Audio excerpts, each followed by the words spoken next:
తొలగించారు చంద్రశేఖరరావు గారు? ఎవరు ఈరోజు మీరు సమాధానం చెప్పాలి కదా. ఆంధ్రప్రదేశ్ గోదావరి జలాలను తరలించుకుపోవడానికి బేసిన్లు లేవు, బేసిజాలు చేయవని చెప్పిన నువ్వు తెలంగాణ రంగారెడ్డి జిల్లా, నల్గొండ జిల్లాకు గోదావరి జలాలను ఇయ్యడానికి అది గోదావరి బేసిన్ కృష్ణా బేసిన్ కు తీసుకురావడానికి వీలు లేదని చెప్పి నువ్వే కదా తొలగించింది. దీనికి మీరు సమాధానం చెప్పాలి కదా చంద్రశేఖరరావు గారు. ఈరోజు ఏం అన్యాయం చేశారు? చేవెళ్ళ, తాండూరులో, వికారాబాదులో, పరిగిలో ఆనాడు మొత్తం ఎమ్మెల్యేలు నిన్నే గెలిపించారు కదా. పార్లమెంట్ కూడా ఆ రోజు నీ చేతుల్లోనే ఉండే కదా చేవెళ్ళ పార్లమెంటు. ఓట్లన్నీ నీకేస్తే ఆనాడు కాంగ్రెస్ ఇచ్చిన ప్రాణైతే చేవెళ్లలో దాదాపుగా 2.5 లక్షల ఎకరాలు, కొడంగల్ కూడా నీళ్ళు ఇస్తాను 2009 ఎన్నికలలో రాజశేఖర రెడ్డి గారు మాట ఇచ్చారు ప్రచారంలో వచ్చి. ఈ గోదావరి జలాలను కొడంగల్ శాసనసభ నియోజకవర్గం వరకు కూడా పొడిగిస్తాము గోదావరి జలాలని. రాయలసీమకు సంబంధించిన, ఆంధ్రప్రదేశ్కు సంబంధించిన ఆనాటి ముఖ్యమంత్రి రాజశేఖర రెడ్డి గారు చేవెళ్లకు, వికారాబాద్కు, తాండూరుకు, పరిగికి, కొడంగల్కు గోదావరి జలాలు ఇస్తా అని టెండర్లు పిలిచి ప్రాజెక్టులు ప్రారంభించి 100 కోట్ల రూపాయలు ఖర్చు పెడితే తెలంగాణ జాతిపితనని పదే పదే చెప్పుకోవడానికి ప్రయత్నం చేస్తావు కదా. ఎందుకు వీటిని తొలగించినవు? దీనికి సమాధానం చంద్రశేఖరరావు గారు అయితే చెప్పాలి కదా, మనం ఆలోచన చేయాలి కదా. ఈరోజు ఎటి దిప్పిన తుమ్మిడిహట్టి నుంచి తీసుకొస్తే గ్రావిటీతోని శ్రీపాద ఎల్లంపల్లికి వస్తాయి. పైనుండే నీళ్ళని పైననే పట్టుకొని పైనుంచి కిందికి ఇచ్చుకుంటూ రావాలా అనేది కాంగ్రెస్ విధానం. దాంతో తక్కువ ఖర్చు అయితే విద్యుత్ తక్కువ అవుతుంది, తద్వారా మెయింటెనెన్స్ కాస్ట్ తగ్గుతుంది. శ్రీపాద ఎల్లంపల్లికి తీసుకొచ్చిన తర్వాత అక్కడి నుంచి ఎస్ఆర్ఎస్పి నుంచి తర్వాత ఉండే కొండపోచమ్మ కావచ్చు, రంగనాయక సాగర్ కావచ్చు, లేకపోతే మల్లన్న సాగర్ కావచ్చు, మిగతా ఏ రిజర్వాయర్లు అయినా నింపుకొని అది రంగారెడ్డి జిల్లా వరకు తేవాలనేది ఆనాటి ప్రణాళిక. ఇటువైపు నల్గొండ దిక్కు తీసుకెళ్ళాలి, ఇటువైపు రంగారెడ్డికి తేవాలి, ఉమ్మడి మెదక్కు తేవాలి. వీటన్నిటిని కూడా ఆనాడు పెట్టుకున్న లెక్క ప్రకారం ఆదిలాబాదులో 1,56,000 ఎకరాలు, కరీంనగర్లో 1,71,000 ఎకరాలు, మెదక్ జిల్లాలో 5,19,000 ఎకరాలు, నల్గొండకు 2,29,000 ఎకరాలు, నిజామాబాద్కు 3,04,000 ఎకరాలు, రంగారెడ్డికి 2,46,000 ఎకరాలతో నీళ్ళు ఇవ్వాలని ఆ రోజు కాంగ్రెస్ పార్టీ ప్రాజెక్టును చేసింది. ఇప్పుడు నల్గొండ కోతలు విధించినావు, రంగారెడ్డి జిల్లాను పూర్తిగా తొలగించినావు. ఏంది కారణం అంటే గోదావరి జిల్లాలు కృష్ణా బేసిన్కు తీసుకెళ్తే బేసిన్ల పంచాయతీ వస్తుంది, బేసిన్ల పంచాయతీ వస్తే మళ్ళీ కృష్ణా వాటర్ ట్రిబ్యునల్ మనకు నీటి కేటాయింపులప్పుడు అన్యాయం జరుగుతుంది. ఇది ఒక లాజిక్ చెప్పిండు. పోనీ ఈ లాజిక్నే పట్టుకుందాం కోసేపటికి. రాయలసీమకి బేసిన్లలో బేసిజాలు లేవని మమ్మల్ని అందరినీ తిడుతుంది కదా. నువ్వు వాళ్ళ గొప్పల కోసం, వాళ్ళ మెప్పు కోసము మమ్మల్ని తిట్టకుంటే తిట్టి మొత్తం తెలంగాణ హక్కులను, నీళ్లను తాకట్టు పెట్టి చేసిన తప్పులకు ప్రజలకు శిక్ష ఇచ్చినప్పుడు మౌనంగా నన్ను ఉండాలి. మళ్ళీ బజారెక్కి నోటికొచ్చింది మాట్లాడి ఈరోజు వితండవాదం చేస్తున్న పరిస్థితుల్లో ఉత్తమ్ కుమార్ రెడ్డి గారు ఈ వివరాలన్నిటిని కూడా తెలంగాణ సమాజానికి మీ ద్వారా, తెలంగాణ సమాజానికి నిజమైన ప్రతినిధులుగా మీరు అందరు తెలంగాణ ప్రజలకు వివరించాలన్న ఆలోచనతోని ఇందులో ఒక చిన్న లెక్క చెప్తా. ఉమ్మడి రాష్ట్రంలో కాంగ్రెస్ పార్టీ ఇచ్చిన నీళ్లు, దాని ధర దాదాపుగా 54 లక్షల ఎకరాలకు మనం నీళ్లు ఇస్తే ఎకరాకు నీళ్లు ఇవ్వడానికి మనం పెట్టిన ఖర్చు 93,000. చంద్రశేఖరరావు గారు వచ్చినాక 15 లక్షల ఎకరాలకు నీళ్లు ఇస్తే ఒక ఎకరాకు 11 లక్షల రూపాయల పైన ఖర్చు పెట్టింది. మేము ఆనాడు 54 లక్షల ఎకరాలకు కాంగ్రెస్ పార్టీ తెలంగాణలో నీళ్లు ఇచ్చింది. ఆ నీళ్లకు మనం పెట్టిన ఖర్చు ఎకరాకు 93,000. బీసీ రేషియో అన్నారు కదా, కాస్ట్ బెనిఫిట్ రేషియో అని ఉత్తమ్ కుమార్ రెడ్డి గారు చెప్పారు కదా. ఆ లెక్కల ప్రకారము మనం పెట్టిన ఖర్చు 93,000 ఎకరాకైతే ఈరోజు చంద్రశేఖరరావు గారి యొక్క ధనదాహము 11,47,000 దాదాపుగా ఖర్చు అయింది. 11.5 లక్షల రూపాయలు పర్ ఎకర్ ఖర్చు పెట్టింది. 15 లక్షల ఎకరాలకు నీళ్ళు ఇచ్చినట్టే 1,81,000 కోట్ల రూపాయలు ఇప్పటికే పేమెంట్ జరిగింది. 2 లక్షల కోట్ల రూపాయలు చంద్రశేఖరరావు కాంట్రాక్ట్లకు ఖర్చు పెడితే 1000 కోట్లతో పూర్తి ఎస్ఎల్పిసి పూర్తి కాలే, 400-500 కోట్లతో పూర్తి బీమా కానీ, నెట్టంపాడు కానీ, కోల్చాగర్ కానీ ఏ ప్రాజెక్టు పూర్తి కాలేదు. ఉమ్మడి రాష్ట్రంలో పెండింగ్ ఉన్న ప్రాజెక్టులు తెలంగాణ రాష్ట్రం వచ్చిన తర్వాత ఒక్క ప్రాజెక్ట్ అయినా పూర్తి చేసినా చంద్రశేఖరరావు గారిని చర్చకు రమ్మని నేను అడుగుతున్నా. ఒకవేళ నువ్వు ఉమ్మడి రాష్ట్రంలో అన్యాయం జరిగిందని ఏదైతే చెప్పినావో, ప్రత్యేక రాష్ట్రంలో నువ్వు ఏదైనా ఒక్క ప్రాజెక్ట్ అని 100% ఇది అయింది, ఇది నేషనలైజ్ చేసినా, దీన్ని డెడికేట్ చేసినా, మేమన్న పోతే, నేను ఉత్తమ్ కుమార్ రెడ్డి గారు పోతే సిఆర్ పాటిల్ గారు తీసి 11 ఏఐబిపి ప్రాజెక్టులు తెలంగాణలో ఉన్నాయి. అంటే ఏఐబిపి అంటే కేంద్ర ప్రభుత్వం 90% నిధులు ఇస్తారు, 10% మనం ఖర్చు పెడితే సరిపోద్ది. 11 ప్రాజెక్టులు ఇన్కంప్లీట్ ప్రాజెక్టులు ఉన్నాయి మీ తెలంగాణ రాష్ట్రంలో. మీకు మేము నిధులు ఇస్తే కూడా మీరు ఖర్చు పెట్టి పూర్తి చేసుకోకపోతే మీరు ఎట్లా నడుపుకుంటారు మీ రాష్ట్రాన్ని అని చెప్పి ప్రాజెక్టులు తీసి మా చేతిలో పెడితే, ఇక మేము జరిగిపోయిన దానికి ఇక జరిగిపోయింది అని చెప్పి కొత్తగా మేము ఒక టార్గెట్ పెట్టుకొని కంప్లీట్ చేసుకొని వస్తాం వీటిని అని చెప్పి మేము చెప్పాల్సి వచ్చింది. తల దించుకోవాల్సిన పరిస్థితి. ఏఐబిపి ప్రాజెక్టులు స్టేట్ గవర్నమెంట్ ఫండ్స్ పెట్టాల్సిన పనులు జస్ట్ ఫోకస్ పెడితే చాలు. ఎందుకంటే వాటి మీద ఫోకస్ ఎందుకు పెట్టలేదా అంటే, దాని మీద ఫోకస్ పెడితే సార్కి వచ్చే ఆదాయం ఏం లేదు. కాంట్రాక్టర్లకు మాత్రమే పనులు చేసిన పనులకు బిల్లులు ఇస్తే అక్కడికక్కడ సరిపోతుంది కాబట్టి సార్కు దాని మీద తీరిక లేదు, ఫోకసు లేదు. అందుకే ఈరోజు ఈ అన్ని వాస్తవాలను మీ దృష్టిలో పెట్టి చివరికి ఆయన పదే క్లబ్, పొద్దుపూట అయితే క్లబ్బుల్లో, రాత్రి అయితే పబ్బుల్లో చర్చ చేద్దామని చాలా ఉబలాట పడుతున్నాడు. నేను ఒక సూచన చేయదలుచుకున్న చంద్రశేఖరరావు గారికి, మీరు సుదీర్ఘమైన అనుభవం ఉంది, ప్రజా జీవితంలో ఉన్నారు, 40 సంవత్సరాలు. మీ అనుభవాన్ని పరిగణలోకి తీసుకుంటాం, మీ ఆలోచనలని తెలంగాణ ప్రజలకు సూచన కింద ప్రయోజనం చేకూరే విధంగా ఇస్తే తప్పకుండా వాటిని రాష్ట్ర ప్రభుత్వం ఆమోదిస్తుంది. మీరు ఏ తారీఖు చెప్పినా శాసనసభ సమావేశాలు, శాసన మండలి సమావేశాలు ఏర్పాటు చేస్తాం. అన్ని రాజకీయ పార్టీల ప్రజాప్రతినిధులను వాళ్ళ సూచనలు తీసుకుంటాం. అసెంబ్లీకి స్పీకర్ గారి అనుమతితో ఎక్స్పర్ట్స్ని కూడా పిలవడానికి ఒక స్కోప్ ఉంది. అడ్వకేట్ జనరల్ నుంచి ఎక్స్పర్ట్స్ని ఏదైనా ఒక సబ్జెక్ట్ ఉన్నప్పుడు శాసనసభలో అంతేనా సికేంద్రని దగ్గర పిలవచ్చు కదా. కౌన్సిల్ చైర్మన్ గారు కూడా చెప్తున్నారు, ఇట్లాంటి ప్రత్యేకమైన సందర్భంలో ఎక్స్పర్ట్స్ని కూడా హౌస్లోకి రప్పించవచ్చు, వాళ్ళ ఆలోచనలు కానీ వాళ్ళ సూచనలు కానీ తీసుకోవచ్చు అంటున్నారు. తెలంగాణ రాష్ట్ర ప్రభుత్వం సిద్ధంగా ఉంది. రాజకీయ పార్టీలుగా, ప్రజాప్రతినిధులుగా మనకు భిన్నాభిప్రాయాలు ఉన్న ఎక్స్పర్ట్స్ ఒపీనియన్ కూడా శాసనసభలో ప్రజలకు వినిపిద్దాం. ఇదొక మార్గం. ప్రజాస్వామ్యం పట్ల నమ్మకం ఉన్న వాళ్ళకు, విశ్వాసం ఉన్న వాళ్ళకు, మనల్ని ఎన్నుకున్నదే ప్రజలు, చట్టసభల సమస్యల మీద చర్చించి వాటికి ఒక పరిష్కారం చూపించాలా, ప్రజలు కూడా ఒక అవగాహన కల్పించే బాధ్యత ప్రజలు మనకి ఇచ్చిండ్రు. నా మొట్టమొదటి ఆప్షన్ శాసనసభ సమావేశాలు. మీరు ఎప్పుడు స్పీకర్ గారికి లేఖ రాసినా మేము చర్చలకు ప్రభుత్వం వైపు నుంచి కూడా మేము సానుకూలంగా స్పందిస్తాం. శాసనసభలో, శాసన మండలిలో కృష్ణానది జలాల మీద, గోదావరి నది జలాల మీద, ఉమ్మడి రాష్ట్రంలో జరిగిన నిర్ణయాల మీద, మీరు 9.5 సంవత్సరాల పరిపాలన తీసుకున్న నిర్ణయాల మీద, ఈ సంవత్సరన్నరలో మేము తీసుకున్న నిర్ణయాల మీద కూలంకషంగా సబ్జెక్టుల వారిగా చర్చిద్దాం, ప్రజలకు వివరిద్దాం. ఈ ప్రభుత్వం సహేతుకమైన సూచనలు, సలహాలు వస్తే తప్పకుండా పాటిస్తుంది. ఎక్స్పర్ట్స్ ఒపీనియన్ కూడా ప్రజలకు, ఇంతకుముందు బట్టి గారు చెప్పారు, ఎక్స్పర్ట్స్ని మనం అందరినీ కాన్ఫిడెన్స్లోకి తీసుకోవాలా, స్టేక్ హోల్డర్స్ని కాన్ఫిడెన్స్లోకి తీసుకోవాలన్నారు. స్టేక్ హోల్డర్స్ని, ఎక్స్పర్ట్స్ని, న్యాయశాఖలో కోవిధులను, సాగునీటి రంగంలో కోవిధులను, మిగతా ప్రజలలో ఉండే వాళ్ళను కూడా అందరినీ పిలిచి అవసరమైన మేరకు ఒక చర్చను ఒక మంచి వాతావరణంలో చర్చించి తెలంగాణ మిగతా రాష్ట్రాలకు, దేశానికి ఆదర్శంగా ఉండే విధంగా చట్టసభల్ని నిర్వహిద్దాం. సభానాయకుడిగా నేను మాటిస్తున్నా, మా వాళ్ళందరి తరఫున ఏ చిన్న గందరగోళం లేకుండా, ఎవరి గౌరవానికి భంగం కలగకుండా సభను నిర్వహించే బాధ్యత నాది. ఎవరిని కూడా పల్లెత్తు మాట అనవసరంగా మాట్లాడకుండా పక్క చట్ట పరిధిలో చట్టసభల్ని నిర్వహించే బాధ్యత నాది.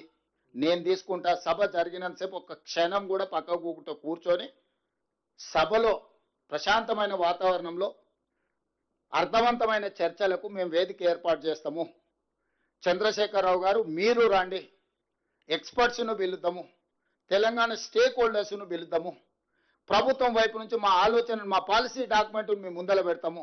మా పాలసీ డాక్యుమెంట్లో ఏమైనా లోపం ఉన్నా, లేకపోతే ఏమైనా సవరించేది ఉంటే కూడా మేము ఓపెన్ మైండ్తో ఉన్నాము. మేము వాటిని సవరించుకొని తెలంగాణ రాష్ట్ర రైతుల యొక్క హక్కులను శాశ్వతంగా ఎందుకంటే ఇప్పుడు లైన్స్ డ్రాప్ కాబోతున్నది, లా సెటిల్ కాబోతుంది. ఈ టైంలో మనం తేరుకోకపోతే, ఈ టైంలో మనం సరైన దిశగా దీన్ని ఒక విధానపరమైన ఆలోచనతో ముందుకు పోకపోతే తెలంగాణకు నష్టం జరుగుతుంది. కాబట్టి 40 సంవత్సరాల ప్రజా జీవితంలో సుదీర్ఘమైన అనుభవం కలిగిన చంద్రశేఖరరావు గారికి నేను సాదరంగా ఆహ్వానం పలుకుతున్నాను. ఎందుకంటే వారు ప్రధాన ప్రతిపక్ష నాయకుడు కూడా.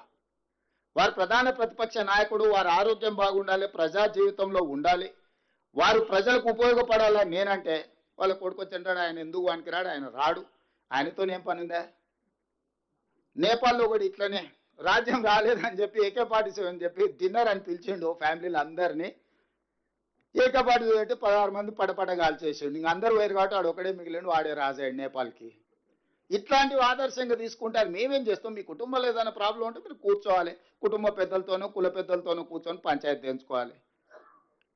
తమ్ముడి చెల్లెలకు పంచాయతీ ఉంటే, బాబామర్దులకు పంచాయతీ ఉంటే ఎవరినో ఒకరిని కుల పెద్దనో కుటుంబ పెద్దనో పిలుచుకొని పంచాయతీలు తెంచుకోవాలి. కానీ ఈ వీధి భాగత్వాలనే ఓ దిక్కు బావ, ఓ దిక్కు బామర్ది, ఇంకో దిక్కు చెల్లె, ఈయన గల్లీలంట ఆమె ఢిల్లీలంట. ఏంటిది తెలంగాణ సమాజం గమనిస్తలేదా? ఈ వీధి భాగవతాలు మంచివి కావు. 10 సంవత్సరాల అధికారాన్ని చెలాయించిండ్రు. 10 సంవత్సరాల తర్వాత ప్రజలు ఒక తీర్పు ఇచ్చిండ్రు, స్పష్టమైన తీర్పు. ఆ తీర్పును గౌరవించండి. ఇక ఇదొక మార్గం. రెండవది, సరే మీ లైన్లకే కొంచెం వస్తా, ఎప్పుడో ఎక్కడికైనా వస్తా, ఎక్కడికైనా రామాట, ఎక్కడికి వద్దు స్వామి, ఎర్రవల్లి ఫామ్ హౌస్కు నేనే మా మంత్రుల బృందాన్ని పంపిస్తా, ఏం ప్రాబ్లం లేదు. తారీఖు చెప్పు, మొత్తం ఈ సెటప్ అంతా తీసుకొని వస్తారు మా వాళ్ళు. ఎర్రవల్లి ఫామ్ హౌస్లోనే చర్చ పెడతాము. చంద్రశేఖరరావు గారి ఆరోగ్యం అంత గొప్పగా లేదు, రావడానికి ప్రయాణం చేయడానికి ఏమైనా ఆరోగ్యం సహకరించకపోతే మీరు కుర్చీ వేసుకొని అక్కడ కుర్చీలో కూర్చోండి చంద్రశేఖరరావు గారు. మొత్తం మాక్ అసెంబ్లీ అని తెలంగాణ ఉద్యమంలో కోదండరామ్ గారు నిర్వహించేవాళ్ళు. శ్రీనివాస్ రెడ్డి గారు కూడా అప్పుడు అందులో ప్రశ్నలు అడిగి మమ్మల్ని అందరినీ మాక్ అసెంబ్లీ నిర్వహిద్దాం ఎర్రవల్లి ఫామ్ హౌస్లోనే, మా మంత్రుల బృందాన్ని నేను పంపిస్తా, అన్ని వివరాలు చర్చించుకుందాం. కాదు కూడదు అని ఒకవేళ అంటే చంద్రశేఖరరావు గారు పిలిస్తే నేను కూడా వస్తా. నాకేం బేసిజాలు లేవు, నాకంటే సీనియర్ ఆయన పబ్లిక్ లైఫ్లో ప్రజా జీవితంలో అనుభవంలో చంద్రశేఖరరావు గారు. వారి ఆరోగ్యం సహకరిస్తలేదు, లేదు ముఖ్యమంత్రి గారు కూడా రావాల్సిందే. చర్చలు ముఖ్యమంత్రి లేకపోతే సమర్థవంతమైన అర్థవంతమైన చర్చలు జరగవు. ముఖ్యమంత్రి కూడా ఈ చర్చలో పాల్గొనాలి అని చంద్రశేఖరరావు గారు కోరుకుంటే ఎర్రవల్లి ఫామ్ హౌస్లో జరగబోయే ప్రజాప్రతినిధుల సమావేశానికి నేను కూడా వస్తాను. తారీఖు నిర్ణయించండి. క్లబ్బులు పబ్బులు అంటేనే మాకు కొంచెం ఇబ్బంది, మేము వాటికి దూరం మొదటి నుంచి, ఇప్పుడు కాదు చదువుకునేటప్పటి నుంచి కూడా క్లబ్బులకు పబ్బులకు దూరము. ఈ తెలంగాణ వచ్చినప్పటి నుంచి వాటి మీద ఎన్నో బైక్ ఛాలెంజ్లు చేసినాం, గంజాయికి డ్రగ్స్కు వ్యతిరేకంగా ఎన్నో నిర్ణయాలు తీసుకున్నాం. ఈగల్ అని ఈ డ్రగ్స్ను నియంత్రించడానికి, గంజాయిని నియంత్రించడానికి, గంజాయి బ్యాచ్లను అణచివేయడానికి ఒక ఒక ఒక స్ట్రాంగ్ ఆర్గనైజేషన్ ఎస్టాబ్లిష్ చేసినాము. ఈ డ్రగ్స్ గంజాయిని అమ్మే వాళ్ళని కానీ, వినియోగించే వాళ్ళని కానీ, రవాణా చేసేటోళ్ళను తెలంగాణ సరిహద్దులు దాటి లోపలికి రాకుండా ఉక్కు పాదంతో అణచివేస్తున్నాం. కాబట్టి క్లబ్బులు పబ్బుల కల్చర్కి నేను వ్యక్తిగతంగా వ్యతిరేకము. దయచేసి నన్ను క్లబ్బులకు పబ్బులకు పిలవద్దు. అయితే అసెంబ్లీకి పోదాం, లేకపోతే శాసన మండలికి పోదాం. కాదు కూడా పెద్ద ఆయన ఆరోగ్యం బాగాలేదంటే ఎర్రవల్లి ఫామ్ హౌస్ కూడా నేను వస్తా. ఇది నా సూచన. ఎవరు పెరిగిన నేపథ్యం వాళ్ళని అట్లా మాట్లాడిస్తుంటే నేను అది కూడా కాదన్నాను. నేను ఊర్లో వ్యవసాయ కుటుంబంలో పెరిగి పొద్దున్నే అన్నం తిని బయలుదేరే అలవాటు. ఈరోజు కూడా పొద్దుగాల 8కి బయలుదేరిన అన్నం తిని బయలుదేరుతాను. నేను మళ్ళీ రాత్రి ఇంటికి వచ్చే వరకు అన్నా శ్రీహరి గారు అట్లా కుదరదు, అదేంది మాకు అంటారు. కానీ కొన్నిసార్లు మనం కొన్ని వెసులుబాట్లు కల్పించాల్సి వస్తుంది, మినహాయింపులు ఇవ్వాల్సి వస్తుంది. సో మినహాయింపులు ఇచ్చైనా సరే మనం చర్చ, అంటే నా ఉద్దేశం చర్చ జరగడం, ప్రజలకు వివరాలు అందించడం, వాస్తవాలను ప్రజలకు చేరవేయడమే మా యొక్క ఉద్దేశము. ఇక్కడ ఈ సమావేశాన్ని పెడితే ఒక మాజీ మంత్రి గారు ఫోన్ చేసి మా శ్రీధర్ బాబు గారికి అట్లెట్లా మీరు అక్కడ పెట్టుకుంటారు, మీరు పెట్టుకోవడానికి లేదు కదా అంటాడండి. ఇది ప్రజాభవన్. ఇక్కడ ప్రజలు వచ్చి రెగ్యులర్గా రిప్రజెంటేషన్స్ ఇస్తారు. ప్రజా సమస్యలకు పరిష్కారం కోసమే ఇది కట్టింది. ఇది గడి కాదు, కొద్ది మందికి పరిమితమైన వేదిక కాదు. ప్రజలు ఎవరైనా బాజాప్తా రావచ్చు, చెప్పుకోవచ్చు, ధర్మగంట కొట్టవచ్చు. ఇక్కడ ధర్మగంట కొడితే ప్రభుత్వం పలుకుతుంది, వాటిని పరిష్కరిస్తుందని. ధర్మగంట కొట్టడానికి రాజులు ఉన్నప్పుడు, రాజ్యాలు ఉన్నప్పుడు కూడా ధర్మగంట ఉండేది. పౌరులు వచ్చి ఆ గంట కొడితే ఏంది నీ సమస్య అని వినడానికి వేదిక ఉండేది. రాజరికంలో కూడా ధర్మగంట ఉండేది. అలాంటిది మీరు ధర్నా చౌక్ బంద్ చేస్తారు, ధర్మగంట బంద్ చేస్తారు, వీటిలల్లో గద్దరన్న లాంటి వాళ్ళకు ప్రవేశము నిషేధిస్తారు. వీటన్నిటిని బార్లా తెరిచి ప్రజలందరూ మేము ఆహ్వానించి ప్రభుత్వం అధికారికంగా ఇంతమంది ప్రజాప్రతినిధులను, అధికారులను పిలిచి సమావేశాన్ని ఏర్పాటు చేసుకుంటే హరీష్ రావు గారికి అభ్యంతరం. హరీష్ రావు గారు ఫోన్ చేసి మా శ్రీధర్ బాబు గారిని బెదిరిస్తున్నాడు, అట్లెట్లా పెట్టుకుంటారు మీరు అని. ఏంది పద్ధతి? ఇప్పుడు ఏదైనా వాస్తవాలను వివరించడానికే ప్రజావేదికలను మేము వాడుకుంటున్నాము. మేము వ్యక్తిగత ప్రయోజనాల కోసం దేన్ని వాడుకోవడం లేదు. ఇవాళ మీకు అన్ని కూడా వాస్తవాల ప్రాతిపదికన ఒక క్రొనాలజీ ప్రకారం మంత్రి గారు వివరించారు. దీన్ని ఒక నివేదిక రూపంలో, బుక్లెట్స్ రూపంలో కంప్లీట్గా నివేదిక తయారు చేసి రాష్ట్ర ప్రభుత్వం తరఫున వివరాలు అందరికీ కూడా అందించాలి. అదేవిధంగా బట్టి విక్రమార్క గారు చెప్పినట్టు ఎక్స్పర్ట్స్తోని, అదేవిధంగా స్టేక్ హోల్డర్స్తో కూడా మళ్ళొకసారి పవర్ పాయింట్ ప్రజెంటేషన్ కూడా పెట్టడానికి శాఖ మంత్రి గారు కొంత ఇనిషియేట్ చేయాలి. మూడవది ఇది అయిన తర్వాత పాత 10 ఉమ్మడి జిల్లాలకైనా పెద్దలు కోదండరామ్ గారు, కడియం శ్రీహరి గారు, కేశవరావు గారు లాంటి వాళ్ళు మొదటి నుంచి తెలంగాణ ఉద్యమంలో ఉండి హక్కుల కోసం కొట్లాడిన వాళ్ళు పాత ఉమ్మడి 10 జిల్లాలైనా కనీసం దీన్ని ప్రజలకు వివరించే విధంగా ఒక కార్యాచరణ తీసుకొని ప్రజలకు వివరిస్తే తెలంగాణ ప్రజలకు వాస్తవ పరిస్థితులు అవగాహనలోకి వస్తాయి. వాస్తవాలను వివరించిన వాళ్ళు అయితాము. గవినోళ్ళ శ్రీనివాస్ రాయలసీమ లిఫ్ట్ మీద వేసిన మా నారాయణపేట, మా దగ్గర నుంచి మేము శ్రవణ్ అని ఒకప్పుడు TV9 రిపోర్టర్, ఇప్పుడు అడ్వకేట్ ఇన్ సుప్రీం కోర్ట్, పర్సనల్గా తీసుకొని పర్సనల్ కెపాసిటీలో పోయి ఎన్జిటీలో కేసు వేయించి ఆనాడు స్టే తెచ్చిన తర్వాతనే రాష్ట్ర ప్రభుత్వం అందులో ఇంప్లీట్ పిటిషన్ వేసింది. సో ఇవన్నీ కూడా ప్రతి క్షణం పర్యవేక్షించుకుంటూ తెలంగాణ హక్కులను కాపాడడానికి మేము ప్రయత్నం చేస్తున్నాము. ఈరోజు ఆంధ్రప్రదేశ్ ముఖ్యమంత్రి గారికి కూడా వరద జలాలునే మేము తీసుకెళ్తామంటున్నారు. మరి అదే వరద జలాలు కాదు, నికర జలాలు, మిగులు జలాలు, వరద జలాలు ఏవైనా కావచ్చు, మా నల్గొండకు, మా రంగారెడ్డి జిల్లాకు తీసుకెళ్తే మీకు అభ్యంతరం ఏంది? నికర జలాలు గోదావరి బేసిన్లో 968, 518, 968 తెలంగాణకు, 518 ఆంధ్రప్రదేశ్కి పోతే ఎన్ని మిగిలినో తీస్తే దాంట్లో వరద జలాలలో ఎవరికి ఎంత వస్తుందో లెక్క కడతాం ప్రపోర్షనేట్గా, ప్రోరేటా ప్రకారం.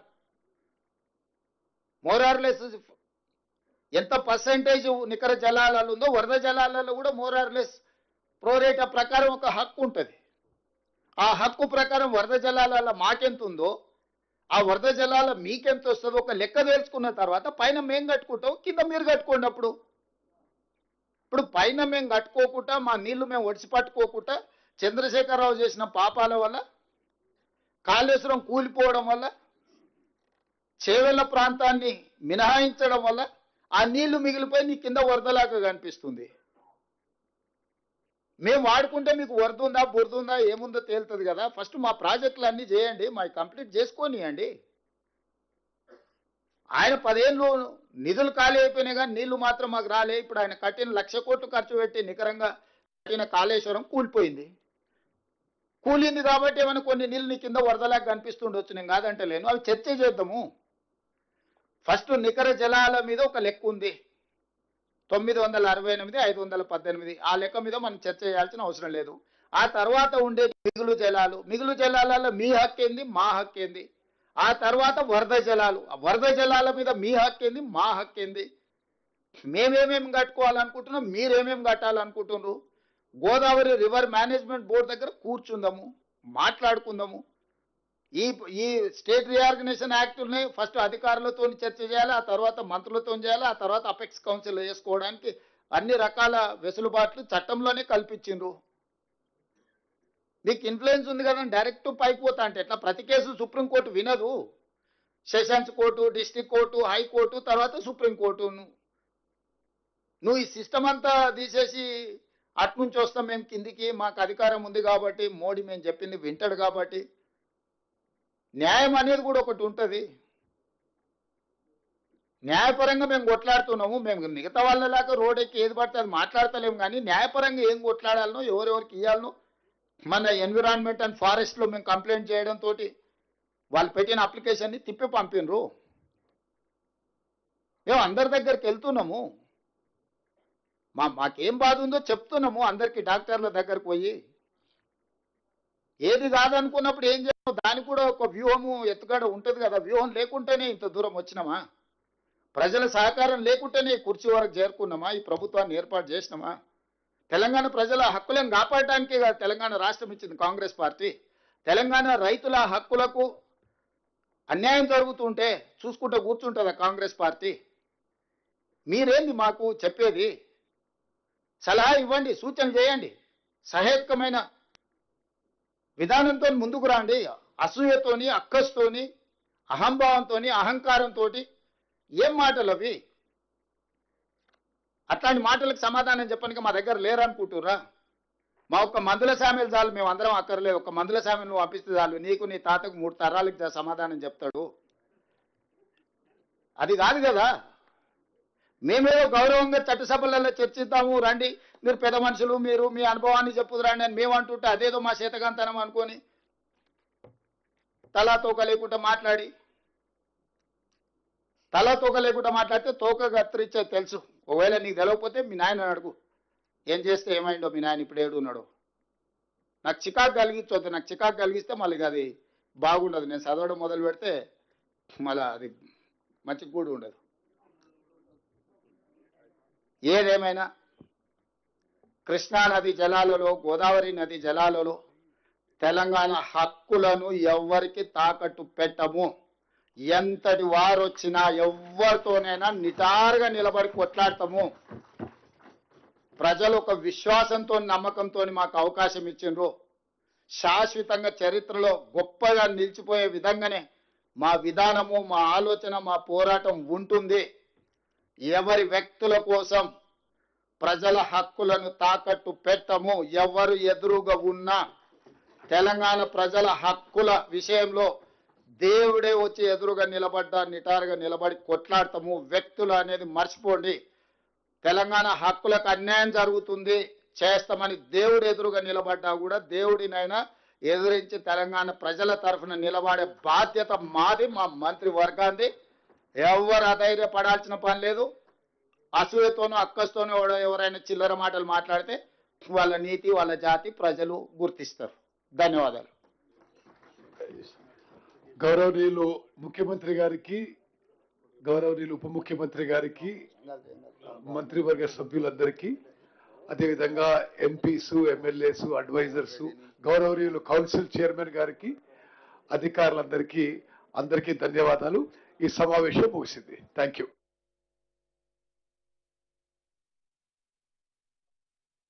తెలంగాణ ప్రజలకు సూచన కింద ప్రయోజనం చేకూరే విధంగా ఇస్తే తప్పకుండా వాటిని రాష్ట్ర ప్రభుత్వం ఆమోదిస్తుంది. మీరు ఏ తారీఖు చెప్పినా శాసనసభ సమావేశాలు, శాసన మండలి సమావేశాలు ఏర్పాటు చేస్తాం. అన్ని రాజకీయ పార్టీల ప్రజాప్రతినిధులను వాళ్ళ సూచనలు తీసుకుంటాం. అసెంబ్లీకి స్పీకర్ గారు అనుమతితో ఎక్స్పర్ట్స్ని కూడా పిలవడానికి ఒక స్కోప్ ఉంది. అడ్వకేట్ జనరల్ నుంచి ఎక్స్పర్ట్స్ని ఏదైనా ఒక సబ్జెక్ట్ ఉన్నప్పుడు శాసనసభలో అంతేనా సుఖేంద్రని రోజులోకి రప్పించవచ్చు. వాళ్ళ ఆలోచనలు కానీ వాళ్ళ సూచనలు కానీ తీసుకోవచ్చు అంటున్నారు. తెలంగాణ రాష్ట్ర ప్రభుత్వం సిద్ధంగా ఉంది. రాజకీయ పార్టీలుగా, ప్రజాప్రతినిధులుగా మనకు భిన్నాభిప్రాయాలు ఉన్న ఎక్స్పర్ట్స్ ఒపీనియన్ కూడా శాసనసభలో ప్రజలకు వినిపిద్దాం. ఇదొక మార్గం.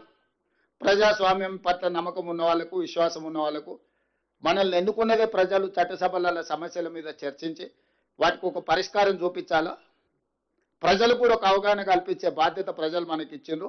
నా మొట్టమొదటి ఆప్షన్ శాసనసభ సమావేశాలు మీరు ఎప్పుడు స్పీకర్ గారికి లేఖ రాసినా మేము చర్చలకు ప్రభుత్వం వైపు నుంచి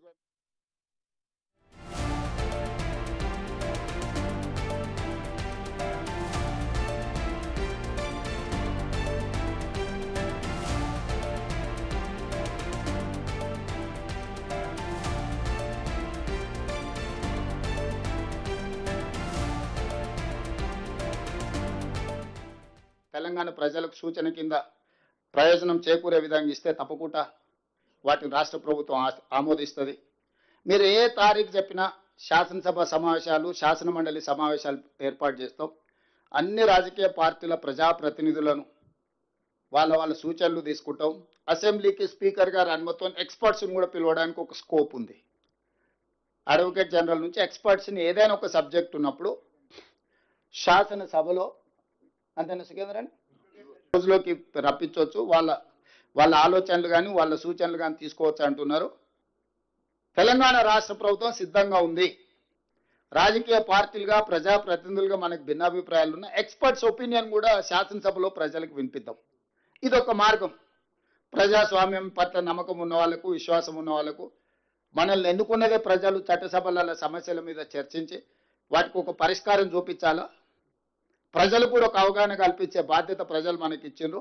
నా మొట్టమొదటి ఆప్షన్ శాసనసభ సమావేశాలు మీరు ఎప్పుడు స్పీకర్ గారికి లేఖ రాసినా మేము చర్చలకు ప్రభుత్వం వైపు నుంచి కూడా మేము సానుకూలంగా స్పందిస్తాం. శాసనసభలో, శాసన మండలిలో కృష్ణానది జలాల మీద, గోదావరి నది జలాల మీద, ఉమ్మడి రాష్ట్రంలో జరిగిన నిర్ణయాల మీద, మీరు 9.5 సంవత్సరాల పరిపాలన తీసుకున్న నిర్ణయాల మీద, ఈ సంవత్సరన్నరలో మేము తీసుకున్న నిర్ణయాల మీద కూలంకషంగా సబ్జెక్టుల వారిగా చర్చిద్దాం, ప్రజలకు వివరిద్దాం.